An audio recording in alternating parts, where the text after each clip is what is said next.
ಧಾರವಾಡ ಜಿಲ್ಲಾ ಉಸ್ತುವಾರಿ ಸಚಿವ ಸಂತೋಷ್ ಲಾಡ್ ಹಾಗೂ ಶಾಸಕ ಎನ್ಎಚ್ ಕೋನರೆಡ್ಡಿ ಜಂಟಿಯಾಗಿ ನವಲಗುಂದ ಕ್ಷೇತ್ರಕ್ಕೆ ಜಂಟಿ ಸಮೀಕ್ಷೆ ನಡೆಸಿದರು. ತಾಲೂಕಿನ ಅನೇಕ ಹಳ್ಳಿಯ ರೈತರ ಜಮೀನುಗಳಿಗೆ ಭೇಟಿ ನೀಡಿ ಬೆಳೆ ವೀಕ್ಷಣೆ ಮಾಡಿದರು. ಮಳೆ ಇಲ್ಲದೆ ಒಣಗಿ ನಿಂತ ಬೆಳೆ ಹಾಗೂ ಕಾಯಿ ಕಟ್ಟದೇ ಇರುವ ಬೆಳೆಯನ್ನ ವೀಕ್ಷಣೆ ಮಾಡಿದರು.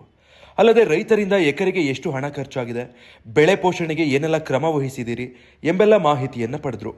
ಜಿಲ್ಲೆಯಲ್ಲಿ 42,000 ಹೆಕ್ಟೇರ್ ಹೆಸರು, 42,000 ಹೆಕ್ಟೇರ್ ಮೆಕ್ಕೆಜೋಳ, ಸೋಯಾಬೀನ್ ಹಾಗೂ ಹತ್ತಿ ಬೆಳೆಯಲಾಗಿದೆ. ಸಿಎಂ ಅವರ ಸೂಚನೆಯಂತೆ ಎಲ್ಲ ತಾಲೂಕಿಗೂ ಭೇಟಿ ನೀಡಿ ಪರಿಶೀಲನೆ ಮಾಡಲಾಗ್ತಾ ಇದೆ. ಜಿಲ್ಲೆಯಲ್ಲಿ 96% ಬೆಳೆ ಹಾನಿಯಾಗಿದೆ. ಬೆಳೆ ಹಾನಿಗೀಡಾದ ವಿಷಯವನ್ನು ಸರ್ಕಾರದ ಗಮನಕ್ಕೆ ತರಲಾಗುವುದು. ನಿಯಮದಂತೆ ರೈತರಿಗೆ ಪರಿಹಾರ ತಲುಪಿಸುವ ಕೆಲಸ ಮಾಡಲಾಗುವುದು ಎಂದು ಸಚಿವ ಸಂತೋಷ್ ಲಾಡ್ ಅವರು ತಿಳಿಸಿದರು. ಸಂಕಷ್ಟದಲ್ಲಿ ರೈತರಿದ್ದಾರೆ. ಈ ಕರ್ನಾಟಕ ರಾಜ್ಯದಲ್ಲಿ ವಿಶೇಷವಾಗಿ ನಮ್ಮ ಧಾರವಾಡ ಜಿಲ್ಲೆಯಲ್ಲಿ ಕೂಡ ಸುಮಾರು 2,90,000 ಹೆಕ್ಟರ್ ನಿಯರಿಂಗ್ ನಮ್ಮದು ಏರಿಯಬಲ್ ಲ್ಯಾಂಡ್ ಇದೆ.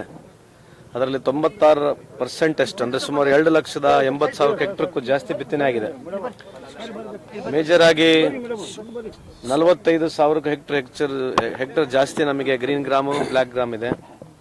ಅದರ ಜೊತೆಗೆ 40,000 ಹೆಕ್ಟರ್ ನಮಗೆ ಮೇಜ್ ಇದೆ, ಸೋಯಾಬೀನ್ ಇದೆ, ಸೊ ಕಾಟನ್ ಇದೆ, ಗ್ರೌಂಡ್ನಟ್ಸ್ ಇದೆ, ಅದರ ಜೊತೆಗೆ ಶುಗರ್ ಕೇನ್ ಇದೆ, ಅದರ ಜೊತೆಗೆ ನಮಗೆ ಆನಿಯನ್ ಇದೆ, ಅದ್ರ ಜೊತೆಗೆ ನಮ್ದು ಎಲ್ಲ ಏನು ಹಾರ್ಟಿಕಲ್ಚರ್ ಲ್ಯಾಂಡ್ ಕೂಡ ಇದೆ. ಹಿಂಗಾಗಿ ಬಹಳಷ್ಟು ಸಮಸ್ಯೆ ಇದೆ. ಸೊ ಅದಕ್ಕೆ ನಾವು ಸನ್ಮಾನ್ಯ ಮುಖ್ಯಮಂತ್ರಿಗಳು ನಮಗೇನು ತಾಕೀತು ಮಾಡಿದ್ರು, ಅದರ ಪ್ರಕಾರ ಎಲ್ಲ ತಾಲೂಕುಗಳಿಗೆ ಭೇಟಿ ನೀಡಿ ಏನಿದೆ ಗ್ರೌಂಡ್ ರಿಯಾಲಿಟಿನ ಅದು ಸರ್ಕಾರಕ್ಕೆ ಗಮನ ಸೆಳೀತಕ್ಕಂಥದ್ದು, ಸರ್ಕಾರಕ್ಕೆ ಗಮನ ತರತಕ್ಕಂಥದ್ದು ಕೆಲಸ ಮಾಡ್ತಾ ಇದ್ದೀವಿ.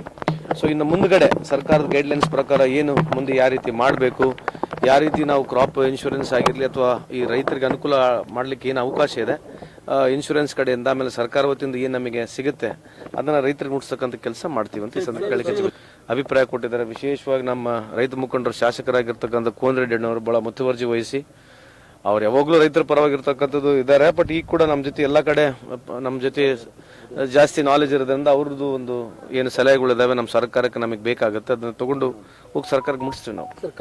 ನಿಮ್ಮ ಪ್ರಶ್ನೆ ನಮಗೆ ಅರ್ಥ ಆಗುತ್ತೆ. ಯಾವ ತಾಲೂಕುಗಳು ನೀವು ಘೋಷಣೆ ಮಾಡ್ತೀವಿ, ಯಾವ ತಾಲೂಕುಗಳು ಇಲ್ಲ ಅಂತಕ್ಕಂಥ ನಮ್ಮ ಪ್ರಶ್ನೆ ಇದೆ.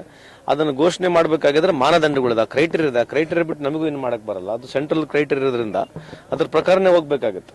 ವೆರಿ ರೈಟ್ ಅಲ್ಲ, ಈಗ ಅದರಲ್ಲಿ ಏನಾಗಿದೆ, ಅದು 3 ವಾರ ಅಷ್ಟು ಮಳೆ ಬಂದಿರಬೇಕಂತಕ್ಕಂಥದ್ದು 75% ಅಷ್ಟು ನೀವು ಸೋಯಿಂಗ್ ಆಗಿರಬಾರ್ದು ಅಂತ. ಅದ್ರಾಗ ನೋಡಿ ಟೆಕ್ನಿಕಲಿ ನಾವು ಮೇಲ್ನೋಟದಲ್ಲಿ ಕ್ವಾಲಿಫೈ ಆಗಲ್ಲ. ಬಟ್ ಇದನ್ನ ಗಮನಕ್ಕೆ ತರ್ತೀವಿ, ಸೆಂಟ್ರಲ್ನವರೆಗೂ ಗಮನಕ್ಕೆ ತರ್ತೀವಿ, ಸ್ಟೇಟ್ನವ್ರಿಗೆ ತರ್ತೀವಿ. ಸ್ಟೇಟ್ಲಿಂದ ನಮ್ಮ ಮಿನಿಸ್ಟರ್ಗಳಿಗೆ, ಸನ್ಮಾನ್ಯ ಮುಖ್ಯಮಂತ್ರಿಗಳಿಂದ ಕೇಂದ್ರ ಸರ್ಕಾರಕ್ಕೆ ಏನು ಮಾಹಿತಿ ಕೊಡಬೇಕು ಖಂಡಿತವಾಗಿ ಮಾಹಿತಿ ಚೆಕ್ ಮಾಡ್ತೀವಿ. ಸಚಿವ ಸಂತೋಷ್ ಲಾಡ್ ಅವರೊಂದಿಗೆ ನವಲಗುಂದ ಶಾಸಕ ಎನ್ಎಚ್ ಕೋನರೆಡ್ಡಿ, ಜಿಲ್ಲಾಧಿಕಾರಿ ಮತ್ತು ಜಿಲ್ಲಾ ಮಟ್ಟದ ಕೃಷಿ ಅಧಿಕಾರಿಗಳು ಸೇರಿದಂತೆ ವಿವಿಧ ಅಧಿಕಾರಿಗಳು ಸಹ ರೈತರ ಜಮೀನುಗಳಿಗೆ ಭೇಟಿ ನೀಡಿದರು. ಅನೇಕ ರೈತರು ತಮಗಾದ ನಷ್ಟದ ಕುರಿತು ಸಚಿವರ ಮುಂದೆ ತಮ್ಮ ಅಳಲು ತೋಡಿಕೊಂಡರು. ಈ ವೇಳೆ ಪ್ರತಿಕ್ರಿಯೆ ನೀಡಿದ ಶಾಸಕ ಎನ್ಎಚ್ ಕೋನರೆಡ್ಡಿ, ಬೆಳೆ ಹಾನಿಯಿಂದ ರೈತರು ಕಂಗಾಲಾಗಿದ್ದಾರೆ. ತಾಂತ್ರಿಕವಾಗಿ ಚರ್ಚೆ ಮಾಡಿ ಸರ್ಕಾರ ರೈತರಿಗೆ ಪರಿಹಾರ ಕೊಡಬೇಕು. ಈ ಬಗ್ಗೆ ಸರ್ಕಾರದೊಂದಿಗೆ ಚರ್ಚೆ ಮಾಡಿ ರೈತರಿಗೆ ಸೂಕ್ತ ಪರಿಹಾರ ಕೊಡಿಸ್ತೀವಿ. ಬೆಳೆ ವಿಮೆ 2 ವರ್ಷಗಳಿಂದ ಈ ಸಂಬಂಧ ಕೇಂದ್ರ ಸಚಿವ ಜೋಶಿ ಅವರಿಗೂ ಬೆಳೆ ವಿಮೆ ಬಿಡುಗಡೆ ಮಾಡಿಸುವಂತೆ ಒತ್ತಾಯ ಮಾಡ್ತೀವಿ. ನೋಡಿ, ಈಗಾಗಲೇ ರೈತರು ಬಹಳ ಕಂಗಾಲ ಪರಿಸ್ಥಿತಿ ಒಳಗದ. ಕೈಗೆ ಬಂತು ಬಾಯಿಗೆ ಬರಲಿಲ್ಲ ಅಂತ. ಇವತ್ತು ಗ್ರೀನ್ ಡ್ಯಾಮ್ ನಮ್ಗೆಲ್ಲ ಅಕಸ್ಮಾತ್ 1-2 ಮಳೆ ಆಗ್ಬಿಟ್ಟಿದ್ರೆ ನಮ್ಗೆಲ್ಲ ರೈತರು ಯಾವ ಪರಿಹಾರನೂ ಕೇಳ್ತಿರ್ಲಿಲ್ಲ. ನಾವು ಇವತ್ತು ನೋಡಕ್ ಹಸರು ಕಾಣ್ತೈತಿ, ಕಾಳಿಲ್ಲ ಮತ್ತು ಹೂ ಬಿಟ್ಟಿಲ್ಲ, ಟೈಮ್ ಅದಕ್ಕೆ ಏಜ್ ಮುಗಿದ್ಬಿಡುತ್ತೆ.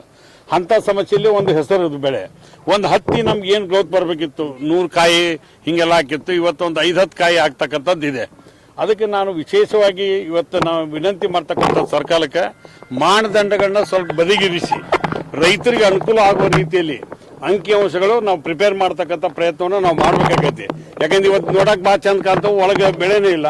ಅದಕ್ಕೆ ಏನೇನು ಬೇಕು ತಾಂತ್ರಿಕವಾಗಿ ಚರ್ಚೆ ಮಾಡಿ ಮುಖ್ಯಮಂತ್ರಿಗಳ ಸೂಚನೆ ಮೇರೆಗೆ ಇವತ್ತೇನು ಬರಗಾಲ ಪರಿಸ್ಥಿತಿಯನ್ನು ಅವಲೋಕನ ಮಾಡ್ತಕ್ಕಂಥದಕ್ಕೆ ಉಸ್ತುವಾರಿ ಸಚಿವರ ಮುಖಂಡತ್ವದಲ್ಲಿ ನಾವೆಲ್ಲ ಮಾಡಕತ್ತೀವಿ. ಅದನ್ನು ಮಾಡಿಕೊಂಡು ನಂತರದಲ್ಲಿ ನಾವು ಏನೇನು ಕೆಲಸ ಮಾಡಕ್ಕೆ ಸಾಧ್ಯತೆ ಎಲ್ಲ ಕೆಲಸ ಮಾಡ್ತೀವಿ. ರೈತರಿಗೆ ಪರಿಹಾರ ಕೊಡಿಸ್ತೀವಿ. ಬೆಳೆ ವಿಮೆ ಕಳೆದ 2 ವರ್ಷದಿಂದ ಕೊಡಲಿಲ್ಲ. ಖಾಸಗಿ ಕಂಪನಿಯವರು ಅದರಿಂದ ರೈತರಿಂದ ಲಾಭ ತಗೊಳತ್ತಾರೆ. ಆ ಲಾಭ ತಗೊಳ್ಳಂಗೆ ರೈತರಿಗೆ ಕೊಡ್ತಕ್ಕಂಥ ಒಂದು ಪ್ರಯತ್ನ ಮಾಡಿಸುವಂತ ಪ್ರಯತ್ನ ಮಾಡ್ತೀವಿ. ಅಧಿವೇಶನ 13ನೇ ತಾರೀಕು ಬರ್ತದೆ. ಅಧಿವೇಶನದಲ್ಲಿ ಕೂಡ ಪ್ರಸ್ತಾಪ ಮಾಡ್ತೇನೆ. ಒಟ್ಟಿನ ಮೇಲೆ ರೈತರಿಗೆ ಅನುಕೂಲ ಆಗ್ತಕ್ಕಂಥ ಕೆಲಸವನ್ನು ಮಾಡ್ತೀವಿ. ಕೇಂದ್ರಕ್ಕೆ ನಿಯೋಗ ಏನಾದ್ರು ತಗೊಂಡು ಹೋಗುವಂತ ಇಲ್ಲ, ಕೇಂದ್ರ ಅಧ್ಯಯನ ತಂಡ ಇಷ್ಟೊಳಗೆ ಬರಬೇಕಿತ್ತು. ನಾವು ನಮ್ಮ ಕೇಂದ್ರ ಸಚಿವರಾದಂಥ ಪ್ರಹ್ಲಾದ್ ಜೋಶಿ ಸಾಹೇಬರು ಇದೇ ಕ್ಷೇತ್ರದ ಸಂಸದರು. ಹಿಂಗಾಗಿ ಅವ್ರಿಗೂ ಕೂಡ ಮನವಿ ಮಾಡ್ತೀವಿ, ಮುಖ್ಯಮಂತ್ರಿಗಳಿಗೆ ಮನವಿ ಮಾಡ್ತೀವಿ.